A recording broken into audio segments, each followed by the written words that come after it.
Bismillahirrahmanirrahim. Assalamualaikum warahmatullahi wabarakatuh. Alhamdulillah, segala puji dan syukur hanya milik Allah Subhanahu wa Ta'ala. Kami dari kelompok 4 pada kesempatan kali ini ingin mempresentasikan produk kami, yaitu Bakiki, Banana Kita-Kita. Sebelumnya, perkenalkan, saya Yeles Ayumi Sepullah akan menjadi moderator dalam presentasi kali ini. Assalamualaikum warahmatullahi wabarakatuh. Perkenalkan, saya Susi Andriani. Di sini saya bertindak sebagai pemateri pertama. Assalamualaikum warahmatullahi wabarakatuh. Perkenalkan, nama saya Andi Yuni Syafira Rusli sebagai pemateri kedua.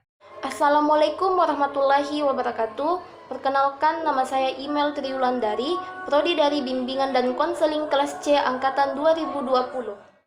Bismillahirrahmanirrahim. Perkenalkan, saya Lukman Prananda Hakim dari kelas C. Teman-teman mungkin sudah tidak asing lagi dengan makanan khas Makassar, pisang epek. Nah, Bakiki hadir menyajikan pisang epek dengan varian rasa yang lebih modern, dengan berbagai topping yang lebih menarik tentunya. Tak lupa pula kami berikan kata-kata bijak serta motivasi di tiap kemasan Bakiki untuk para pelanggan kami. Kami akan menggunakan bisnis model Canvas dalam menjelaskan rencana bisnis kami pada kesempatan kali ini. Kenapa kami menggunakan bisnis model Canvas? Karena bisnis model Canvas ini atau BMC memudahkan kami dalam menyajikan rencana bisnis, sehingga kami tidak perlu berepot-repot, berbelit-belit, berhalaman-halaman dalam menyajikan data. Cukup menyampaikan poin-poin penting saja secara singkat, jelas, dan padat. Ada 9 pokok yang akan kami bahas dalam presentasi kali ini. Untuk itu, saya berikan kesempatan kepada Susi Andriani selaku pemateri pertama untuk membawakan materinya. Assalamualaikum warahmatullahi wabarakatuh. Langsung saja pada materi pertama. Untuk poin pertama yang akan saya jelaskan yaitu key partnership. Tidak ada bisnis besar yang berjalan sendiri dalam menjalankan sebuah aktivitas bisnis. Tentu saja kita membutuhkan mitra. Disinilah kita memasukkan mitra strategis yang kita miliki dalam konteks bisnis. Mitra bisa berupa supplier, vendor, agensi, dan sejenisnya. Untuk key partnership ini sendiri kami memiliki 3 poin, yaitu yang pertama penjual pisang. Jadi kami akan menjalin sebuah mitra kerjasama dengan penjual pisang antara 1 sampai dengan 3 orang dan tentunya kami akan memilih dengan harga yang terjangkau dan pastinya dengan kualitas yang bagus dan dapat dikonsumsi oleh banyak orang. Yang kedua yaitu minimarket. Jadi di sini kami memilih minimarket yang khusus menyediakan buah pisang tersebut yang akan kami olah menjadi pisang pepek dan yang tentunya kualitasnya juga harus terbaik agar dapat dikonsumsi. Nah, untuk yang terakhir yaitu GoFood. Jadi kami menjalin mitra kerjasama bersama GoFood karena di masa pandemi sekarang ini kita pastinya agak jarang untuk bisa keluar secara leluasa. Jadi kami menggunakan GoFood ini sebagai alternatif yang mudah. Jadi kita bisa langsung pesan saja tanpa keluar rumah. Poin yang selanjutnya yaitu key activities. Pada bagian ini menjelaskan bagaimana kita bisa menciptakan value preposition perusahaan. Jika bisnis kita berbasis produksi, maka inovasi teknologi dalam proses pembuatan produk bisa menjadi key activities. Untuk key activities ini sendiri kami memiliki 3 poin penting. Yang pertama yaitu membeli pisang. Nah, seperti yang sudah saya jelaskan tadi bahwa ketika kita sudah membeli pisang pada penjual pisang, minimarket atau GoFood yang pastinya dengan harga dan kualitas yang bagus. Selanjutnya adalah mengolah pisang. Untuk pengolahan pisang ini sendiri, kami menggunakan karyawan yang bertugas sesuai dengan yang telah ditentukan. Jadi, ada yang bertugas mengupas kulit pisang, membersihkan, dan mengolah pisang sampai dengan pengemasan. Yang ketiga yaitu memasarkan Bakiki. Jadi, Bakiki ini adalah nama produk kami yang artinya banana kita-kita. Dalam memasarkan Bakiki ini, kami menggunakan alternatif jual online dan offline. Untuk penjelasan lebih jelasnya akan dijelaskan lebih lanjut pada bagian channels. Poin yang terakhir yaitu key resource. Pada bagian ini menjelaskan aset strategis perusahaan. Aset ini bisa berupa bahan baku produk, infrastruktur yang dibutuhkan dan semacamnya. Di sini terdapat tiga bagian. Yang pertama yaitu lahan untuk berdagang. Ketika kita memulai usaha, pasti kita memerlukan lahan untuk berdagang. Ketika kita memilih lahan untuk berdagang, kita harus memperhatikan lokasi yang strategis dan mudah untuk dijangkau oleh orang banyak. Yang kedua yaitu alat untuk mengolah bakiki. Untuk pemilihan alatnya, kita harus memilih alat yang awet dan berkualitas, agar masa pakainya juga bisa bertahan lama.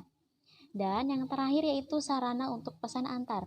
Di bagian ini kami akan menggunakan kendaraan sepeda motor dan kami juga berencana ingin menyediakan bakiki ini pada GoFood agar jika ada yang ingin memesan bisa langsung memesan melalui GoFood saja. Mungkin itu yang dapat saya sampaikan. Selanjutnya saya serahkan kepada moderator. Terima kasih dan Assalamualaikum warahmatullahi wabarakatuh. Ya, itulah tadi materi pertama yang sudah disampaikan oleh Saudari Susi Andriani. Kami ucapkan terima kasih.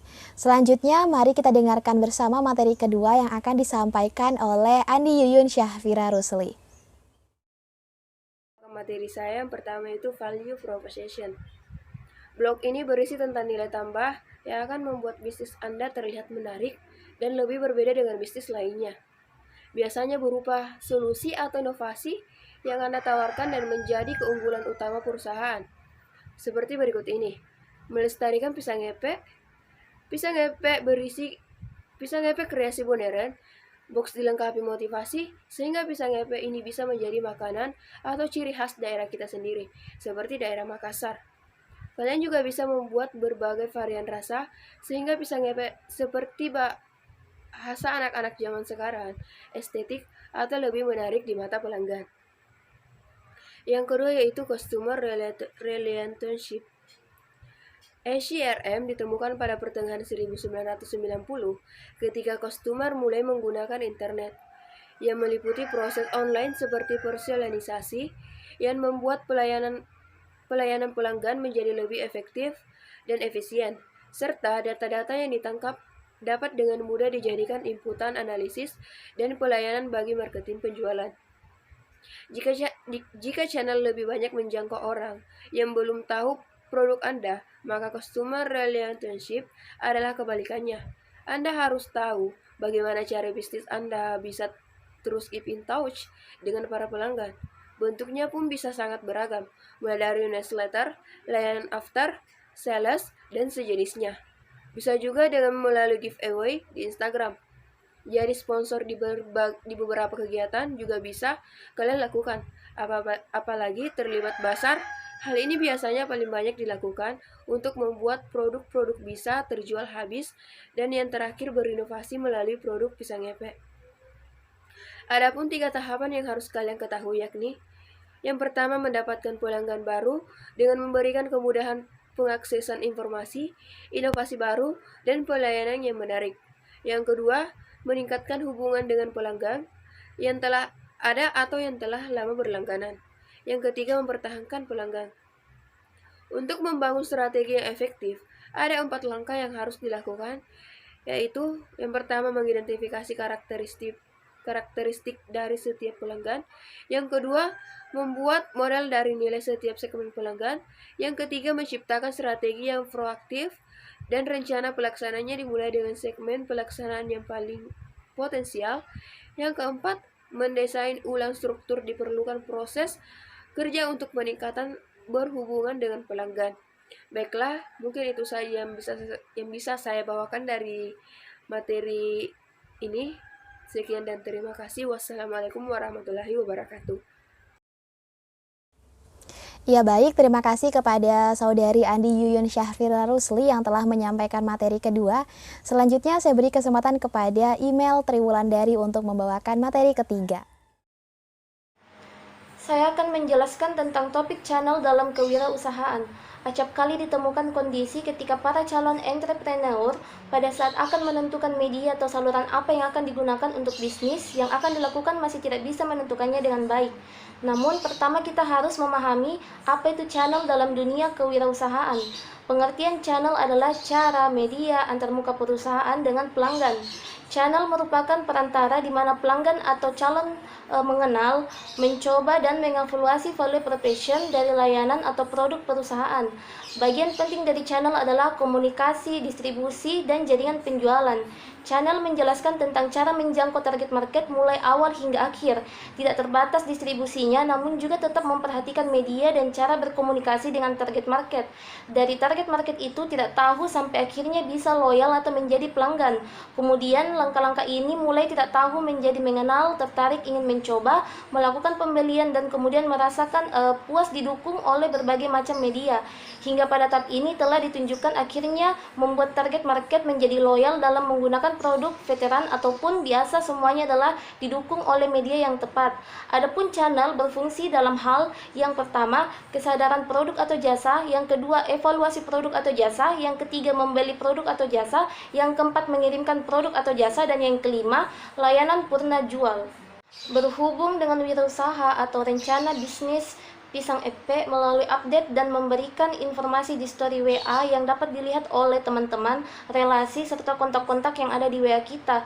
Kemudian menggunakan akun Instagram yang dimana tertera informasi layanan untuk target market selain update tentang produk dalam berwirausaha ini. Dapat diberikan informasi tempat atau lokasi di mana bisnis Pisang EP ini dapat ditemukan. Selanjutnya, melalui jalur endorsement.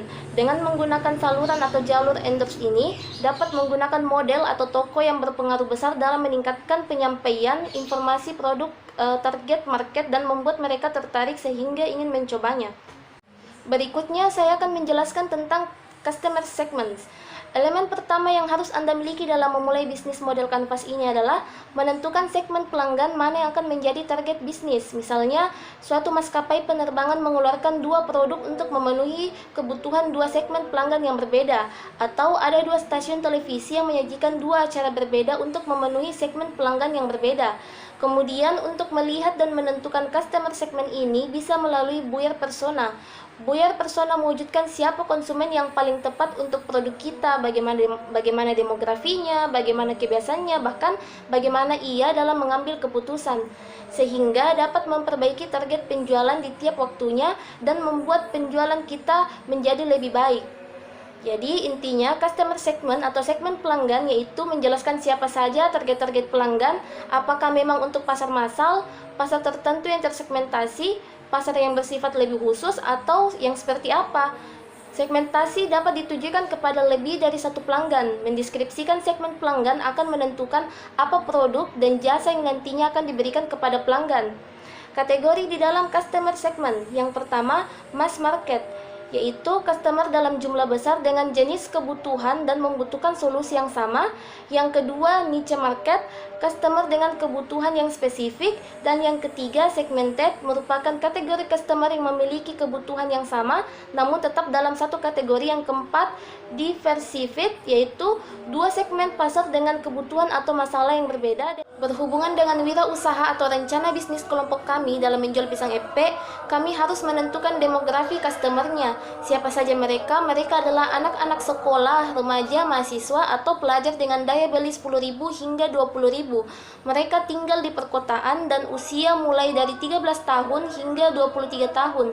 Kemudian informasi apa lagi yang bisa digali, seperti minat atau selera yang diinginkan, lalu cara pembayaran saat belanja produk dinikmati, apa yang mendorong membeli makanan ringan atau cemilan sesuai produk yang dipasarkan, sosial media apa yang digunakan, shopping online menggunakan apa, misal Shopee atau WhatsApp ataupun Instagram, serta apa-apa saja yang membuat mereka puas ketika mencoba produk yang dipasarkan dan apa-apa pula yang membuat mereka kecewa selama mencoba produk yang telah dipasarkan.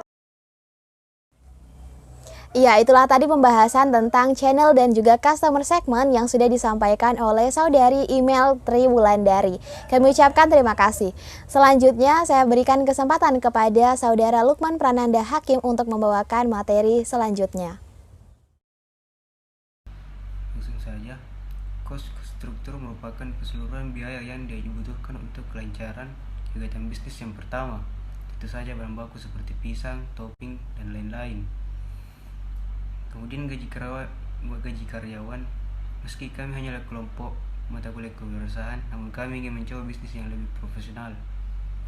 Selanjutnya, dana untuk proses pembuatan seperti alat-alat masak dan lain-lain. Kami juga membutuhkan dana untuk packaging serta marketing semisal jasa endorse. Poin berikutnya yaitu revenue streams. Di sini kami berusaha mencari modal dari pengajuan proposal, kemudian patungan dan juga pasar. Mungkin itu saja. Syukron. Assalamualaikum warahmatullahi wabarakatuh. Terima kasih saudara Lukman Prananda Hakim yang telah menyampaikan materi terakhir. Ya teman-teman, itulah tadi penyampaian rencana bisnis dari kelompok kami. Apabila terdapat kesalahan dan kekurangan, kami mohon maaf yang sedalam-dalamnya. Terima kasih banyak kami ucapkan atas partisipasi teman-teman sekalian. Semoga video ini dapat bermanfaat bagi kita semua. Akhir kata, wassalamualaikum warahmatullahi wabarakatuh.